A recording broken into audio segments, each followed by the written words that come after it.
Good morning, everyone, and thanks for the invitation. Before I sort of start on my presentation, I thought I'd just share a little bit with you about the conference that I attended in Durham, way up in the north of England, a six-hour bus drive from London.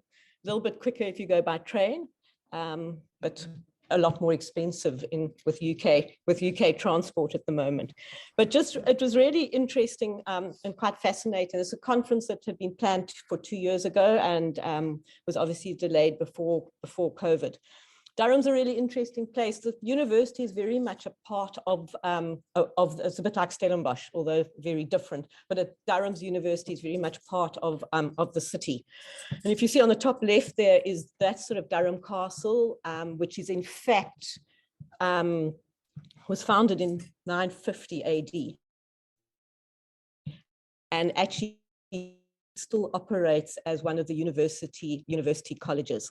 And yet the modern sort of side of Durham is down here. That's the Kelman Learning Centre where we had all our presentations. Just sort of following on from what Malcolm talked about last week, the conveners or the conference organizers were two very, very capable ladies, Prof. Tony Williams and Prof. Cassie Phoenix. So the women are, as Malcolm was talking, are on the up in some of the research areas.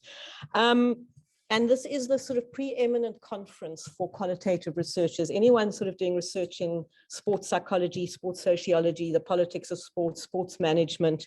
Probably the only thing that we didn't have was people who were involved in sort of physiology. So for some of you, this will be a bit of a different talk that I'm going to give. And then just to sort of also just share a little bit. So that is Durham Castle. As I said, it's one of the universities. That's where they hosted our, that's on the top left there, where they hosted our conference dinner. And then what was quite interesting at about 10:30, 11 after the dinner, some of the colleagues said, well, we're now going off to the library. And I thought, well, you know, I know we're at an academic conference, but maybe this is pushing it a bit much at 11 o'clock at night. Anyway, it turned out the library was one of the local pubs and nightclubs. So yes, we did go there. And some of us left a bit earlier than others. And then bottom left here is the Durham Cathedral. So they very much used the historical Durham complexes to sort of host the conference. And they did something really nice there. That was, they hosted the poster presentation in the cloisters of Durham Castle. So the posters were all along the cloisters, which is a bit like Harry Potter as well. And that was held sort of, it's from 6 to 8 in the evening, the first evening, along with a sort of cheese and wine and that. And that was just a really nice and a different sort of concept of engaging with the poster presentations. That's when I met a fellow, the only other UCT person there, in fact, the only other, well, half South African, there was another South African guy, Philip Broster, who's actually in the Commerce faculty in the sports management with Dave Marillac. And he did a really interesting poster all about a qualitative inquiry into the disruption of traditional exclusive masculine and male organizations, exploring the lived realities of women rugby officials. And so he had done some work on that, and that was quite interesting work. And then the sort of two middle pictures showing a bit more modern side of Durham. The top I just like because it's the Bill Bryson Library, which I didn't go into, but Bill Bryson's one of my sort of favorite authors, and the work he's done on the body, the book on the body is fascinating. And then the middle at the bottom is Collingwood College, which is one of the newer reses compared to if you live in the castle. And that's where most of us stayed in sort of ensuite rooms. So that was really nice. And then the top left, some of you might in the middle, well, with myself in the middle of the two guys, they recognize Marlies Badenhorst. So an ex-PhD student here, and she was at the conference. So yes, she was a South African, but she now works for the Auckland University of Technology, but is actually still living in South Africa. She still hasn't managed to get to Auckland because of COVID. She may be able to go later. And she carried on with some of the work she had done on concussion, and she's done a really cool study on the quest for clarity, investigating concussion responsibilities across a community rugby system, and just looking and using a qualitative research methodology for that. So that was also quite cool. And then that pub there, the Shakespeare, is actually, that building was founded in 1200 AD. And it's meant to be one of the oldest and smallest pubs in the UK, and it is also supposedly haunted. But we didn't have too much evidence of that. And then just the other people there is Simon Walters, who is Marlisa's boss at Auckland University of Technology. And then another guy, Asaf Lev, who is from Tel Aviv. And he did a really interesting talk, which unfortunately I couldn't listen to because we were presenting at the same time. And his was on the glorious pain, deriving pleasure and contentment in times of DOMS among gym goers, and how you can have pleasure whilst enduring pain. I would have loved to have listened to that. And then just below is the River Wear, where you can walk along. Interesting fact about Durham Castle also, it is the oldest working kitchen in the whole of Europe. And then just I thought it just interesting, a couple of the keynote speakers. We had wonderful keynote speakers. The one lady, Elizabeth Stoker, was from Loughborough University. And another cool concept they always do at this conference is they invite someone who's got nothing to do with sport or sport and exercise to present. And she presented on qualitative research, and her topic was the softness of hard data. And it was a really nice talk, and I won't go into it all, it was quite long and things, but she used a concept called conversation analysis, and how by analyzing our conversations, we actually can get real deep meanings as to what people are thinking, as opposed to doing interviews, where often interviews are slightly, they're not always completely natural. So if you analyze people's transcribe and analyze their conversations, you get some quite deep meanings out of it. And it helps you whether you should ask questions in the positive or negative. Should you do something or shouldn't you not? And depending how you ask the question, the response that you actually get from different participants. Quite a nice one that sort of stood out for me was, and it's just because going to be a little bit relevant to the talk later, is when you have sort of sports fines evenings, whether it's, you know, in the rugby or cricket or hockey or whatever it might be, and people go and they sort of, the sort of banter that goes on there, you can, from the sort of conversation analysis, pick up whether people are laughing or whether they are silent or not. And that actually tells you a whole lot. And it's a pity with certain things that have gone on in our sport recently, or in cricket, if people had listened maybe a bit more to what was not being said, or whether people really were laughing, we might have not been as found as sort of complicated as possible. And then we had in the middle there is Prof. Martin Roderick, and he actually, really interestingly, he is the head of the faculty of sport and exercise science at Durham University, and he is a qualitative researcher. And just really the interest in qualitative research is increasing. And he just talked about the public and private selves of professional sports people. And then the other lady with the keynote was Kerry McKinnon from Canada, and she talked all about, you know, the key part of qualitative research is all about finding meaning in what people are saying in their perspectives, and she talked all about sort of find a deeper meanings.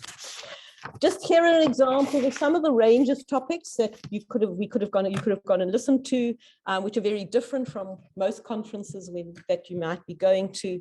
But there was a wide range of presentations that covered different sort of philosophical assumptions, different approaches in qualitative research. There was ethnographic ones, grounded theory, critical inquiry, amongst others, different data collection methods. We tend to use interviews and focus groups, but there was some really cool stuff here, looking along, using social media, using arts and visual aids and that.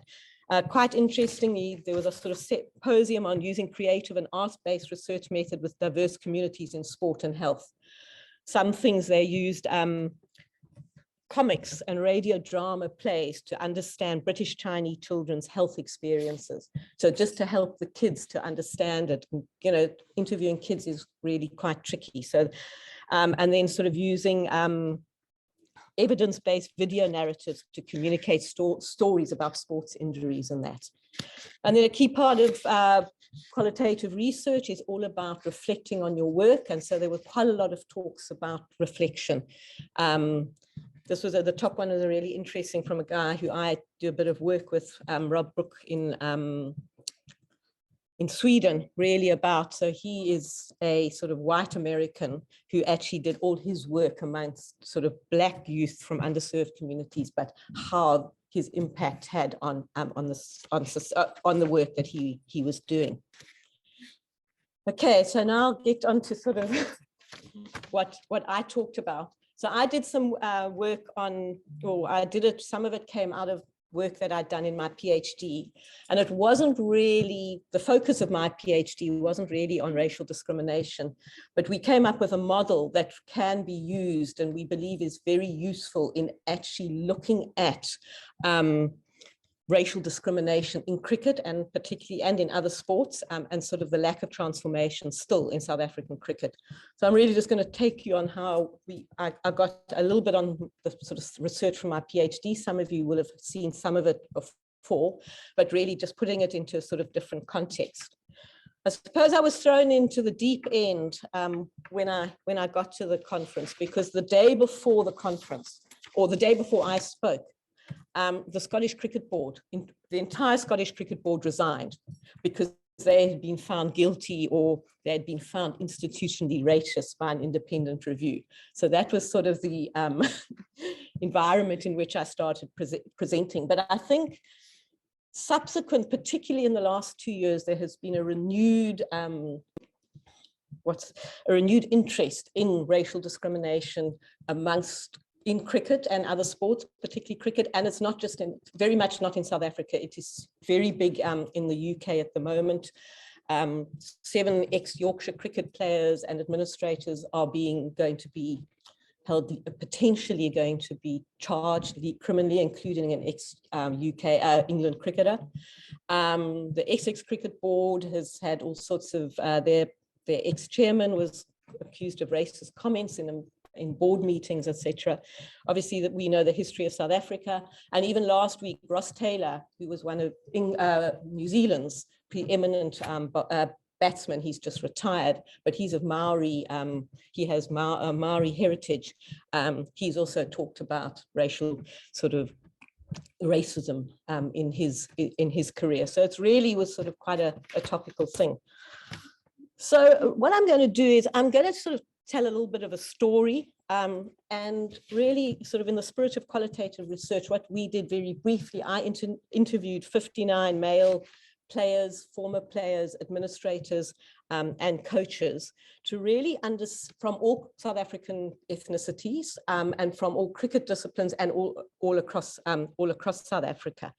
And really it was to sort of understand, so they're the real key, if I can call it, heroes of the story. And I'm obviously, as the researcher and the sort of PI, you're with qualitative research involved in the research. So a lot of my work, because I am anything but a young male cricketer. I'm actually everything but. But so I had to, but I have worked in cricket for almost all my life, but particularly in the last 10, 12 years as both an academic and a practitioner. So I was considered both an insider and an outsider. So the players and the participants respected me from that perspective, but as someone who is different from them, I had to spend a lot of time doing a lot of reflection as I went through the research on what they were saying to me, because of the lenses with which I come to the research. And hopefully, and that's why I've talked about it as a sort of story of discovery, and hopefully through that story, I've come to a new place, and I like to think a lot of stakeholders have, but that is a story for a little bit later when I talk about the epilogue. I'm going to just make 2 disclaimers right up front. While I'm talking about racial discrimination, we do accept that there is still other forms of discrimination in cricket and in sport, but this particular, in order for us to sort of truly transform the game. And also just because of the nature of the research, we did use a term still used by the South African government and Cricket South Africa to distinguish the ethnicities. So white people of Caucasian origin, Black African origin, Indian of Asian origin, and colored of mixed race, which overseas, you have to be even more careful than here, particularly because it is a very derogatory term. I know here it is too, but I mean, in America, you would never actually use the word colored, and in England, because it's just not done. But we still use it, and we still use it, obviously, because of our government still condones the use of it. And so really the story began about 10, 12 years ago when Cricket South Africa approached Janine Gray and myself to really look at why only 9 Black African cricketers had made it to the national Proteas team in the 20 years since structural normalization of cricket in 1991. So in that time, only 9 Black Africans had actually made it. And they wanted to really understand better why this, what were the barriers, what were the enablers, what was really going on. So we started off an initial study in 2013 or 2012, where we interviewed Black African cricketers, only Black African cricketers at this stage, and to try and find out their barriers and enablers. And we published a paper just on with their perspectives. In 2013, Cricket South Africa, in their wisdom and against the advice of what had come out of the initial research, introduced quotas at the professional teams, even though the Black African players had actually recommended in our initial research against quotas. Anyway, that was just something that happened along the way. Then we continued our research and we carried on the study, and it was, we used semi-structured interviews, etc. And we carried it on, and we interviewed players from, as I said, across all ethnicities and coaches, and who are key informants, to really give some sort of trustworthiness to the data. And then all the data was thematically analyzed using a socio-ecological model, as you'll see, with various levels of trustworthiness through triangulation of the data, using the quotes as you'll see along the way, etc.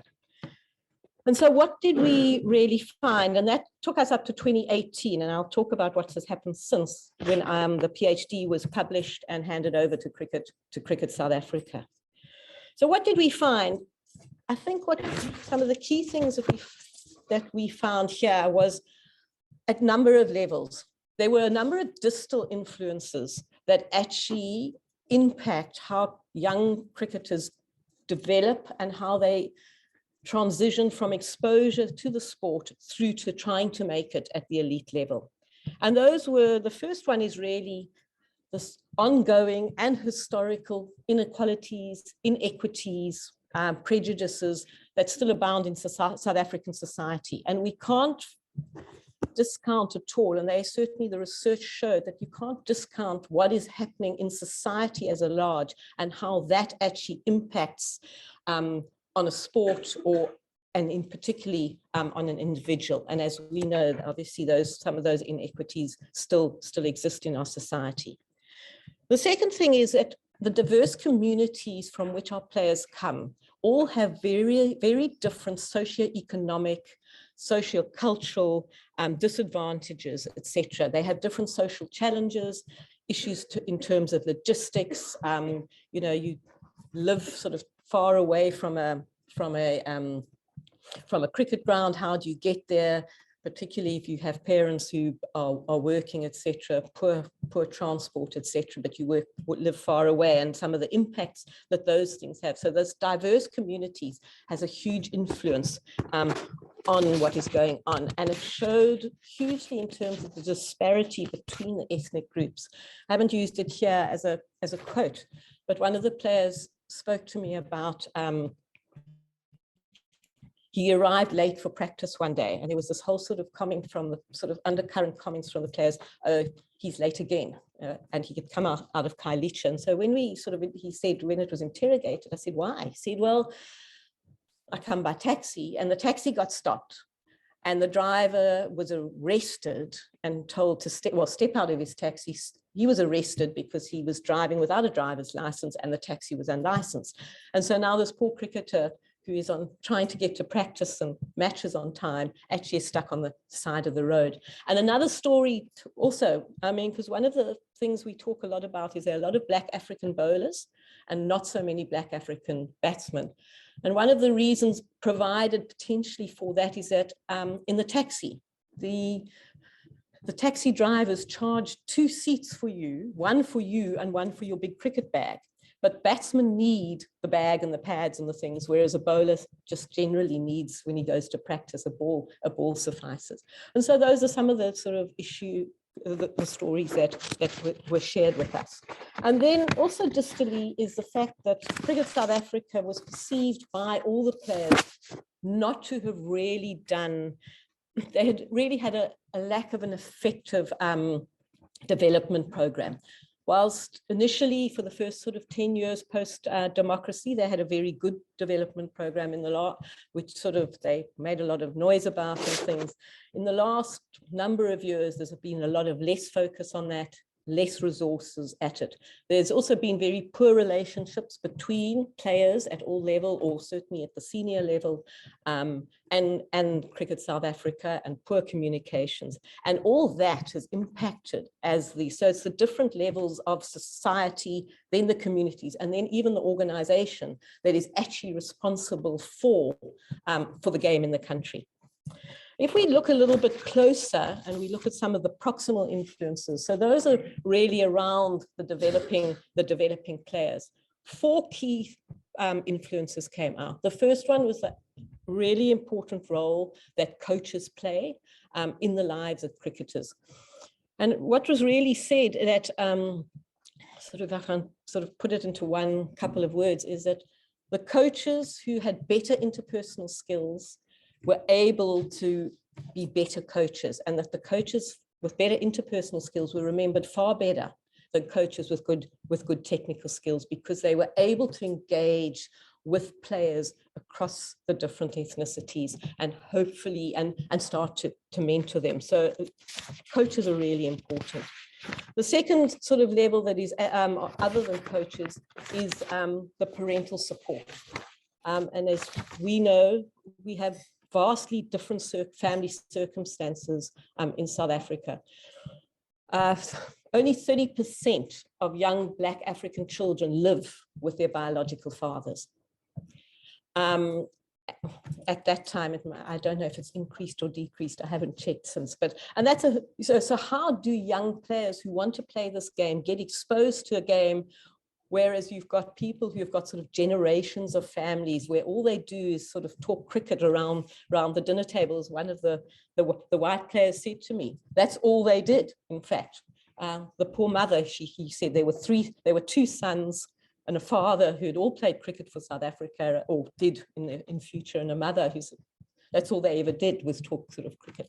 And so they got introduced into the culture of it. And along with that, it's the logistics of parents and the support they can give, both financial support, as well as mental and emotional support. So families play a really important influence in the lives of all cricketers.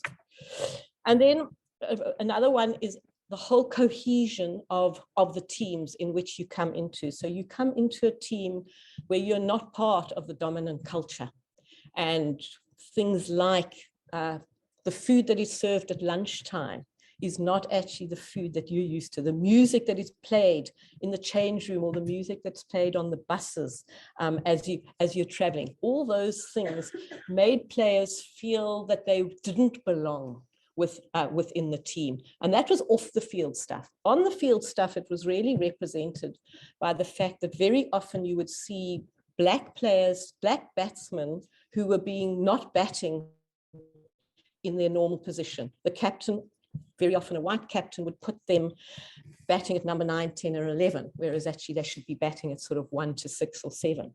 And bowlers, on the other hand, might have only been allowed to bowl a couple of balls. And so you start to question what is going on there. And then the fourth key proximal influence is the role of schools and clubs.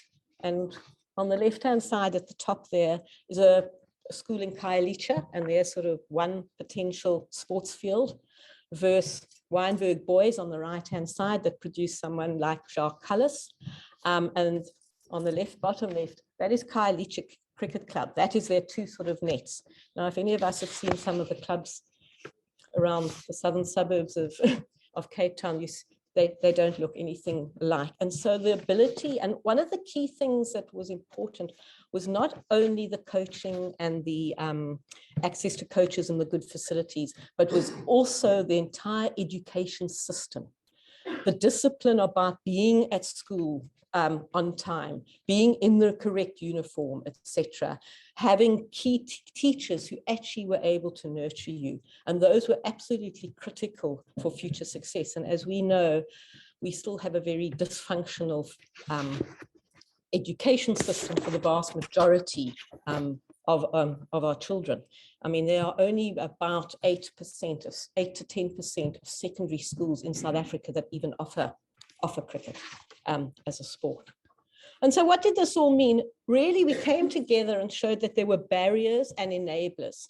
So depending where you grew up, these influences were either barrier or enablers.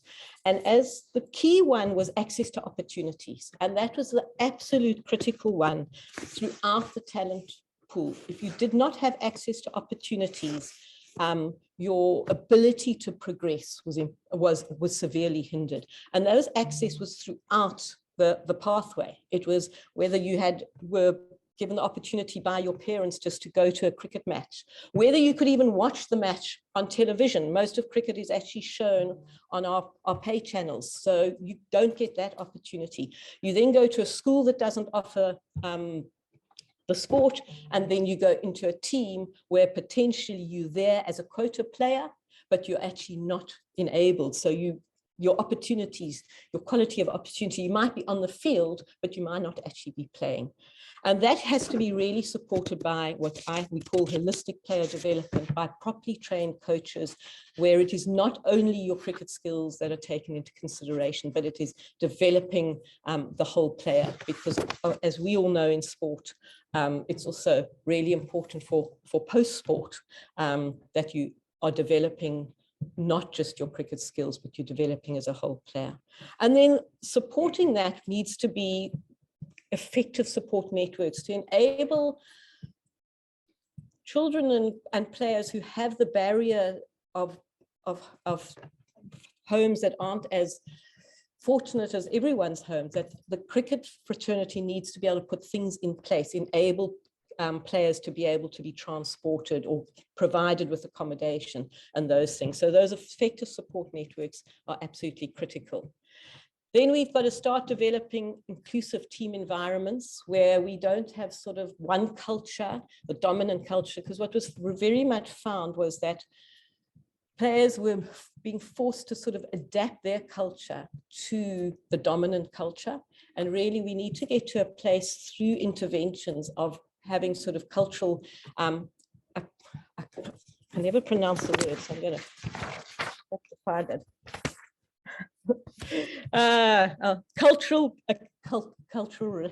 Culturation, apologies for that and messing it up. And then the final part of it is the mindsets. We all need to adapt our mindsets that actually cricket is played by diverse people with talent, and that just because there are structural influences and structural barriers, etc., it doesn't mean that they shouldn't be able to play the sport.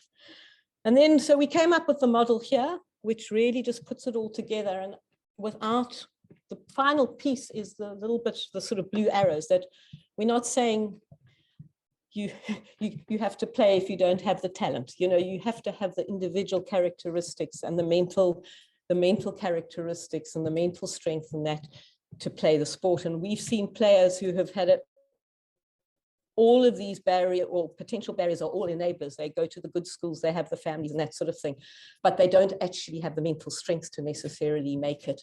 And vice versa, players who do have the talent because of these barriers potentially don't make it. And so this is what we gave to Cricket South Africa in 2018. And then what happened, and this is sort of the end of the story, and was that sort of in May 2020, probably sparked by the death of George Floyd, there was an enormous sort of bigger interest in racial discrimination in sport. And that's what sparked what has happened in South Africa and what has happened in the United Kingdom. And people felt much more free to speak out about certain things, and various commissions were held. We had the Social Justice Network, Nation Building Commission here, at which I gave evidence to. Unfortunately, that commission, despite being chaired by legal people, did not produce the results that it was actually quite a disappointment, because a lot of accusations were made by a lot of people, but it was never properly tested, and people's reputations have been destroyed. And I think it's really important that as researchers, we are actually able to be those objective people to actually do thorough research. I would have thought that lawyers would have done their research a bit better, but unfortunately it didn't. And in fact, large chunks of my thesis were sort of ended up in the final report.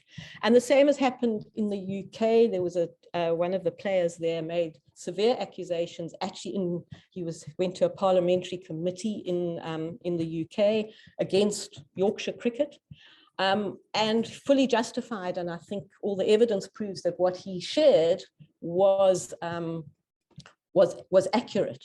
But what was not shared, that he himself had actually tweeted anti-Semitic statements earlier on in his career as well, and that sort of didn't come out. So, you know, you can be both a victim and a perpetrator, and I think that's something we've all got to be very aware of.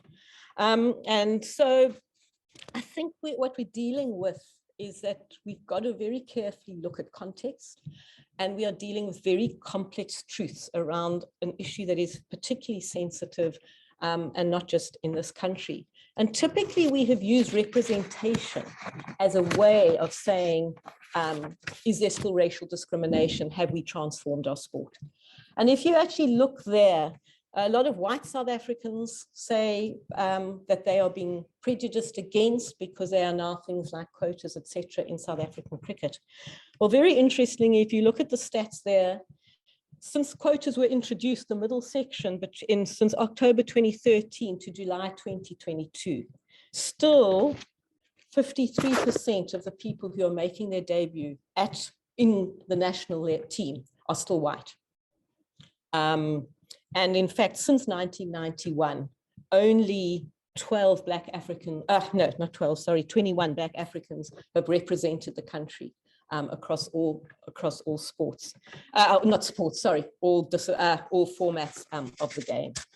And so if I just want to end really is to say, how do we move forward from here? Firstly, I think we have to look that we've got to move away from representation and numbers towards a much more socio-ecological approach, because you can have numbers, but if the players do not have the support networks, they're still going to be set up to fail. I think it's really important that qualitative research is able to give a perspective to what is a very emotional issue, and is to be able to objectively and sort of profoundly look at different sides of the same pictures. The next sort of three are quite important to me, is because Cricket South Africa actually asked for this research, but there is relatively little evidence that they have done anything with it. And that comes back to sort of the whole issue of translation and co-production, etc.